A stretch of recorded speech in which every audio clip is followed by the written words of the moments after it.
ಕೊಪ್ಪಳದಿಂದ Crysta ಕಾರ್ನ ತಗೊಂಡೋಗೋದಕ್ಕೆ ಬಂದಿದ್ದಾರೆ.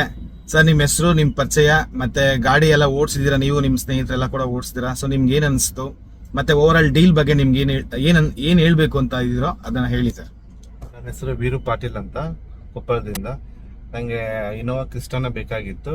ಅದು ಆಟೋಮೆಟಿಕ್ ಬೇಕಾಗಿದ್ದಿಲ್ಲ, ಮ್ಯಾನ್ಯಲ್ ಹೇಳಿದ್ದೆ, ಅದು ಆಟೋಮೆಟಿಕ್ ಸಿಕ್ತು. ಅದು ತುಂಬ ಖುಷಿ ಆಯಿತು. ಡೀಲ್ನು ಚೆನ್ನಾಗಾಯ್ತು. ನಮ್ಗೆ ಬೇಕಾದ ಅಮೌಂಟಲ್ಲಿ ರೇಂಜಲ್ಲಿ ಸಿಕ್ಕಿದೆ ವೆಹಿಕಲ್. ನಮಗೆ ವೆಹಿಕಲ್ ಓಡಿಸಿದ್ಮೇಲಂತೂ ತುಂಬ ಖುಷಿ ಆಯಿತು. ವೆಹಿಕಲ್ ಶೋರೂಮ್ ಕಂಡೀಷನಲ್ಲಿದೆ, ಮಿನ್ ಕಂಡೀಷನಲ್ಲಿದೆ. ನನಗೆ ತುಂಬ ಖುಷಿ ಆಗ್ತದೆ.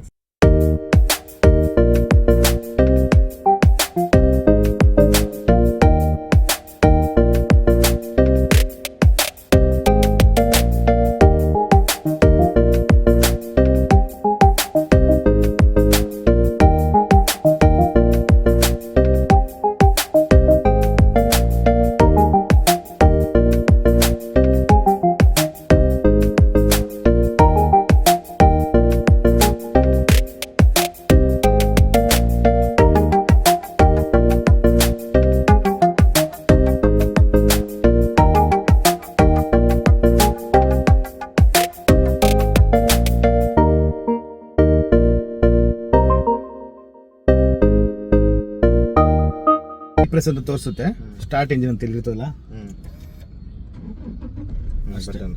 ಈಗ ಗಾಡಿ ಸ್ಟಾರ್ಟ್ ಆಗಿದೆ, ಸರಿನಾ? ನಿಮ್ಗೆ ಗೊತ್ತಾಗೋದಲ್ಲ, ಫೀಲ್ ಆಗ್ತದ. ಸೊ ಇವು ಯಾವಾಗೂ ಪಾರ್ಕಿಂಗ್ ಅಲ್ಲೇ ಇರಬೇಕಿದು. ಆಮೇಲೆ ಇದನ್ನ ತೆಗೆದು ಲೆಫ್ಟ್ಗೆ ಹಾಕಿ, ಈಗ ರೆಡಿ ಇದೆ, ಗಾಡಿ ಓಡ್ಸಕ್ಕೆ ರೆಡಿ ಇದೆ ಅಂತ. ಈಗ ಹ್ಯಾಂಡ್ ಬ್ರೇಕ್ ಬಿಟ್ಟು ಬ್ರೇಕ್ ಮೇಲೆ ನಿಧಾನಕ್ಕೆ ಸ್ಲೋಲಿ ಕಾಲು ತೆಗಿಬೇಕು.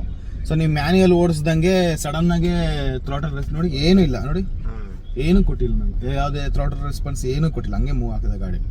ಸೊ ಮ್ಯಾನ್ಯುಯಲ್ ಏನಾಗುತ್ತೆ, ನೀವು ಸ್ವಲ್ಪ ಸಡನ್ ಎಕ್ಸಲೇಟ್ ಮಾಡ್ಬೋದು, ಬಟ್ ಇದ್ರಲ್ಲಿ ಹಂಗೆ ಮಾಡಿದ್ರೆ ಏನಾಗುತ್ತೆ, ರಿಲೀಸ್ ಬೇರಿಂಗ್ ಅಲ್ಲಿ ಮತ್ತೆ ಇಂಜಿನ್ ಮೇಲೆ ಸ್ವಲ್ಪ ಸ್ಟ್ರೆಸ್ ಆಗುತ್ತೆ, ಗೇರ್ ಬಾಕ್ಸ್ ಮೇಲೆ ಸ್ಟ್ರೆಸ್ ಆಗುತ್ತೆ. ಗಾಡಿ ರೈಸೇ ಮಾಡಿ ನೋಡಿ, ಹೋಗ್ತಾ ಇದೆ, ಸ್ಮೂತ್ ಆಗಿ ಹೋಗ್ತಾ ಇದೆ.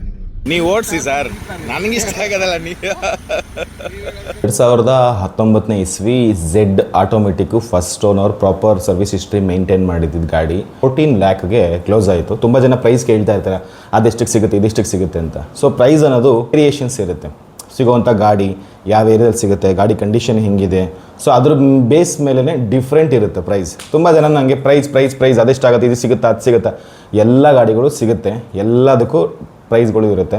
ಸಮ್ಟೈಮ್ಸ್ ಕಮ್ಮಿನೂ ಇರುತ್ತೆ, ಸಮ್ಟೈಮ್ಸ್ ಜಾಸ್ತಿ ಇರುತ್ತೆ. ಸೊ ಅದಕ್ಕೋಸ್ಕರ ನಾನು ಪ್ರೈಸ್ನ ಹೇಳಕ್ಕೆ ಹೋಗಲ್ಲ, ಯಾಕಂದರೆ ಅದು ಕನ್ಫ್ಯೂಷನ್ಸ್. ನನಗೆ ಅಷ್ಟಕ್ಕೆ ಕೊಡ್ಸೋದ್ರಲ್ಲ, ಅವ್ರಿಗೆ ಅದೇ ಕೊಡಿಸಿ ಅಂತ ಕೆಲವರು ಇಟ್ಕೊಂಡಿದ್ದಾರಲ್ಲ, ಅದು ಎಕ್ಸ್ಪೀರಿಯೆನ್ಸ್ ಆಗಿರೋದಕ್ಕೋಸ್ಕರನೇ ಹಿಂಗಿದೆ.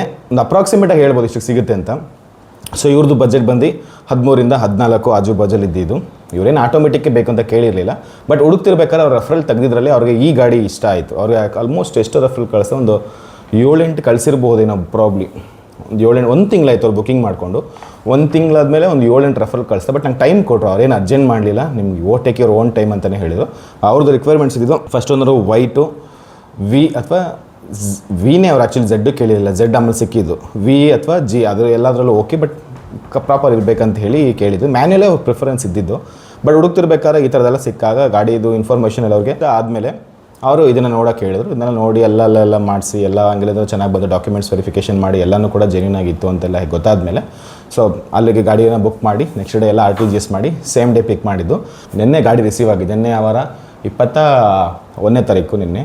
ಸೊ ಸೋಮವಾರ ನೈಟು ಪಿಕಪ್ ಆಗಿದ್ದು, ಮಂಗಳವಾರ ಲೋಡ್ ಆಗಿದ್ದು, ಮಂಗಳವಾರ ನೈಟ್ ಬಂದಿರೋದಿಲ್ಲಿ, ಬುಧವಾರ ನಾನು ಪಿಕಪ್ ಮಾಡಿದ್ದು. ಪಿಕಪ್ ಮಾಡಿದ ತಕ್ಷಣ ಅದು ಒಂದು ಇನ್ಸಿಡೆಂಟ್ ಹೇಳ್ಬಿಡ್ತೀನಿ. ಇದು ಯಾವತ್ತೂ ಆ ಪಿಕಪ್ ಏರಿಯಾಗೆ ನಾನು 10 ಗಂಟೆ ಒಳಗೆ ಹೋಗೇ ಇರಲಿಲ್ಲ. ಎಲ್ಲ ಮಧ್ಯಾಹ್ನ ಅಥವಾ ಸಂಜೆ ಹಂಗೆ ಪಿಕಪ್ ಮಾಡಿದಿಲ್ಲ. ಮ್ಯಾಕ್ಸಿಮಮ್ ಅಂದ್ರೂ ಒಂದು 11-12 ಗಂಟೆಗೆ ಹೋಗಿದ್ದೆ. ಯಾವತ್ತೂ ಬೇಗ ಹೋಗಿರಲಿಲ್ಲ. ನನ್ನ ದುರಾದೃಷ್ಟಕ್ಕೆ ಏನೋ ಬೇಗ ಹೋಗ್ಬಿಟ್ಟೆ, ಯಾಕಂದರೆ 2 ಗಾಡಿ ಸೇಮ್ ಡೇನೇ ಇತ್ತು. ನಂದು ಇನ್ನೊಂದು ಗಾಡಿನೋ ವೆಹಿಕಲ್ ಬರೋದಿತ್ತು. ಸೊ ಸೇಮ್ ಅವತ್ತು ಇತ್ತು, ನನಗೆ ಮಧ್ಯಾಹ್ನ ಮೇಲೆ ಬೇರೆ ಕಡೆ ಹೋಗೋದಿತ್ತು. ಸೊ ಹಂಗಾಗಿ ಎರಡೂ ಕೂಡ ಸೇಮ್ ಟೈಮಲ್ಲಿ 1 ಗಂಟೆ ಒಳಗೆ 2 ಮುಗಿಸ್ಬಿಟ್ರೆ ಈಸಿ ಇರುತ್ತೆ.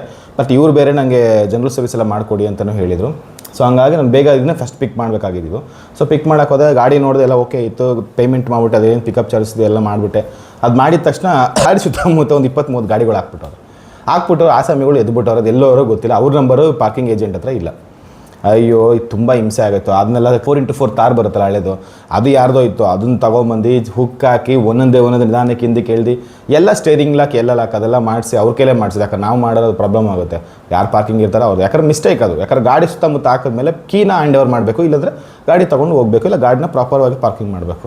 ಸೊ ಸುತ್ತ ಹಾಕ್ಬಿಟ್ಟಿರು ಇದನ್ನು ತೆಗೆದು 10 ಗಂಟೆಗೆ ಹೋದವನು 1:30ಗೆ ಗಾಡಿನ ತೆಗ್ದಿದ್ದಾಯ್ತು. ಅಷ್ಟು ಟೈಮ್ ವೇಸ್ಟ್ ಆಗುತ್ತೆ. ಸೊ ಇದೆಲ್ಲ ಯಾಕೆ ಹೇಳ್ತೀನಿ ಅಂತ ಹೇಳಿದ್ರೆ, ಇಷ್ಟೆಲ್ಲ ಸರ್ಕಸ್ಗಳು ಇರುತ್ತೆ. ಸಮ್ಟೈಮ್ಸ್ ನಂಗೆ 10 ನಿಮಿಷಕ್ಕೆ ಸಿಕ್ಬಿಡುತ್ತೆ ಗಾಡಿ. ಇಮಿಡಿಯೇಟ್ಲಿ ಪೇ ಮಾಡಿಬಿಟ್ಟು ಅದೇನಿದೆಯೋ ಅದೆಲ್ಲ ಮುಗಿಸ್ಕೊಂಡು ಗಾಡಿ ತಂದುಬಿಟ್ಟು ಜನರಲ್ ಸರ್ವಿಸ್ ರಿಕ್ವೈರ್ಡ್ ಇದ್ರೆ ಎಲ್ಲ ಮಾಡಿಸ್ಬಿಟ್ಟು ವಾಷಿಂಗ್ ಮಾಡಿಬಿಟ್ಟು ಅವ್ರಿಗೆ ಇನ್ಫಾರ್ಮ್ ಮಾಡಿಬಿಡ್ತೀನಿ ಓನರ್ಗೆ.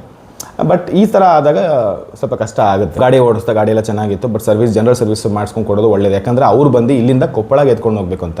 ಆ್ಯಕ್ಚುಲಿ ಕೊಪ್ಪಳಕ್ಕೆ ಡೆಲಿವರಿ ಇದೆ, ಬಟ್ ನನಗೆ ಇವತ್ತು ಅಂದರೆ ನಾಳಿದ್ದೆಲ್ಲ ಡೇಟ್ ಪ್ರಾಬ್ಲಮ್ ಇರೋದ್ರಿಂದ, ಬಟ್ ಅವ್ರಿಗೂ ಕೂಡ ಗಾಡಿ ಸಿಕ್ಕಿದ ತಕ್ಷಣ ಅದು ಗಾಡಿ ಬೇಗ ಹ್ಯಾಂಡ್ ಓವರ್ ಮಾಡೋದ್ರಿಂದ ಈ ಡೇಟ್ಗೆ ನಾನು ಅವೈಲೇಬಲ್ ಇರಲಿಲ್ಲ. ಸೊ ಬರ್ತೀನಿ ಅಂತ ಹೇಳಿ ನೈಟೇ ಅಲ್ಲಿ ಹೊರಟ್ಬಿಟ್ರು.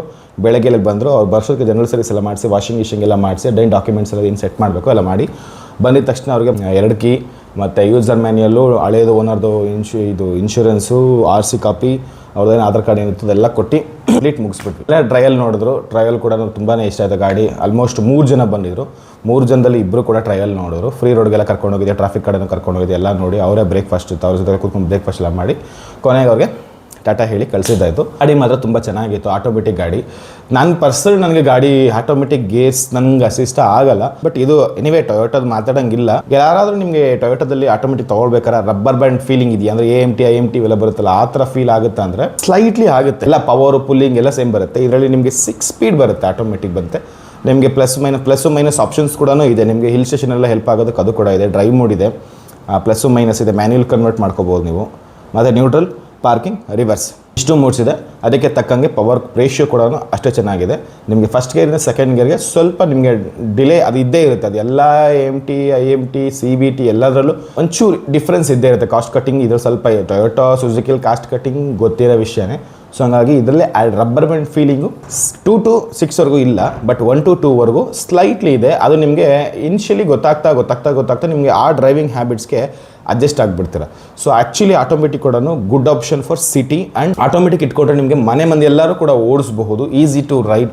ಮತ್ತು ಮೈಂಟೆನೆನ್ಸ್ ಅಷ್ಟು ನಿಮಗೇನು ತೀರಾ ಅಷ್ಟೊಂದೇನು ಮೈಂಟೆನೆನ್ಸ್ ಬರಲ್ಲ. ನೀವು ಪ್ರಾಪರ್ ಸ್ಲಾಟಲ್ಲಿ ಗೇರ್ಗಳನ್ನ ಪುಷ್ ಮಾಡ್ತಾ ನ್ಯೂಟ್ರಲ್ ನಿಲ್ಲಿಸೋದು, ಪಾರ್ಕಿಂಗಲ್ಲಿ ಆಫ್ ಮಾಡೋದು, ಪಾರ್ಕಿಂಗಲ್ಲಿ ಆನ್ ಮಾಡೋದು, ಅದೆಲ್ಲ ಕರೆಕ್ಟಾಗಿ ನೀವು ಸೆಟ್ ಮಾಡಿ ಇಟ್ಕೊಂಡ್ಬಿಟ್ರೆ ಆಟೋಮೆಟಿಕ್ಕು. ಆ್ಯಕ್ಚುಲಿ ನಿಮ್ಗೆ ಅದು ಕೂಡ ಒಳ್ಳೆ ಡ್ಯೂರೇಬಿಲಿಟಿ, ಇಂಜಿನೆಲ್ಲ ಸೇಮೇ ಬರುತ್ತೆ, ಬಟ್ ಸ್ವಲ್ಪ ಗೇರ್ ಬಾಕ್ಸು ಡಿಫ್ರೆಂಟ್ ಬರುತ್ತೆ. ಸೊ ಹಂಗಾಗಿ ಸೇಮ್ ಅದನ್ನು ಕೂಡ ಒಳ್ಳೆ ಗಾಡಿ. ಸೊ ಆಟೋಮೆಟಿಕ್ ತೊಗೊಳ್ಬೇಕಾದ್ರೆ ನೀವು ಇದನ್ನು ಕೂಡ ಕನ್ಸಿಡರ್ ಮಾಡ್ಬೋದು. ಟೊಯೋಟೋದಲ್ಲಿ ಕ್ರಿಸ್ಟಾನಲ್ಲಿ ಅದರಲ್ಲೂ G-ನಲ್ಲೂ ಬರುತ್ತೆ, ಮತ್ತು Z-ಅಲ್ಲೂ ಬರುತ್ತೆ, GX ಇವೆಲ್ಲ ಬರುತ್ತಲ್ಲ ಅದರಲ್ಲೆಲ್ಲ ಬರುತ್ತೆ. ಸೊ ಬಜೆಟಲ್ಲಿ ಹೋಗೋರು ಅದು ತೊಗೋಬೋದು. ಬಜೆಟ್ ಮ್ಯಾಟ್ರ್ ಆಗಲ್ಲ, ಟಾಪ್ ಎಂಡೇ ಬೇಕು ಅಂದರೆ Z ಆಟೋಗೆ ಹೋಗ್ಬೋದು. ಒಳ್ಳೆ ಗಾಡಿ, ಆರಾಮಾಗಿ ತೊಗೋಬಹುದು.